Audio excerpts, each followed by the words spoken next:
பள்ளிக்கல்வித்துறையின் ஐம்பெரும் விழாவில் பேசிய முதலமைச்சர் ஸ்டாலின் மோசடியான நீட் தேர்விற்கு முடிவு கட்டுவோம் என உறுதியளித்தார். கல்விதான் உங்ககிட்ட இருந்து யாராலும் திருட முடியாத ஒரே சொத்து. ஆனால் அதில் கூட மோசடிகளை செய்கிறத நீட் போன்ற தேர்வு முறைகளை பார்க்கணும். அதனால தான் அதை கடுமையாக எதிர்த்து வருகிறோம். நீட் போன்ற தேர்வுகள் மோசடியானவை என்று முதல்ல சொன்னது நம்முடைய தமிழ்நாடு தான்.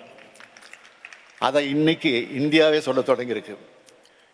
இந்த மோசடிக்கு நிச்சயம் ஒரு நாள் முடிவு கட்டுவோம். அது எங்கள் பொறுப்பு. மாணவ செல்வங்களாக இருக்கக்கூடிய நீங்கள் படிக்க சமூகமோ பொருளாதாரமோ அரசியல் சூழ்நிலையோ எதுவும் தடையாக இருக்கக்கூடாது. அதுதான் என்னுடைய எண்ணம். அதுதான் இந்த திராவிட மாடல் ஆட்சியினுடைய கொள்கை. செய்திகளை உடனுக்குடன் தெரிந்து கொள்ள உடனே சப்ஸ்கிரைப் பண்ணுங்க.